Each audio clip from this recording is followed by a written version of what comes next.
Football क्या इन्हें जोड़ पाएगा, और उस पर भी जब बच्चों को दूसरे खेलों में मजा आता था।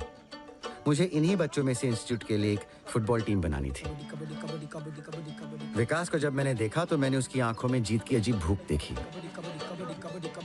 विपक्षी टीम के खेमे पर पैनी नजर। उसी ने मुझे दूसरे बच्चों नरसिंह, बबुला और निरंजन से मिलवाया। मैं तो उनके साथ रेस भी नहीं लगा पाया। उन गांवों में गरीबी शाम के सन्नाटे की तरह हर तरफ पसरी हुई थी, लेकिन इनके बावजूद उन खेतों में एक अपनापन सा था। डोरे के घाट पर सोने में एक सुकून था। खाने में मेहनत की महक थी। नदी के पानी ने बच्चों को छलांग लगाना सिखा दिया था, और जब गणेश को पानी में करतब करते हुए देखा तो मैंने सोच लिया कि यही मेरी टीम का फॉरवर्ड खिलाड़ी होगा।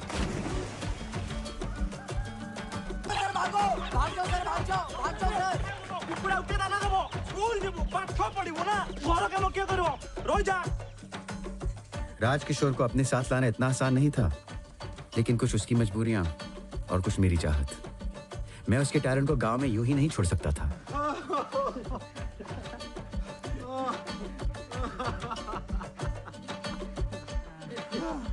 लगता है पप्पा नहीं मारेंगे। तो फिर हम तो निकल चुके घर से। चलो चलते हैं। लाठी भी खाए, डंडे भी खाए, लेकिन कुछ नया पाने के लिए ये सब तो झेलना ही पड़ता है। भी जाना नहीं। 2 कमरों से शुरू किया था मैंने ये इंस्टीट्यूट। हमारी छत से पानी चूता था बारिश का। बहुत बड़ी लड़ाई लड़ी है मैंने इस इंस्टीट्यूट को यहाँ तक लाने में। लेकिन जब तक कोशिश नहीं करेंगे तब तक कुछ होगा नहीं। Unless we dream, how will it happen? Very good.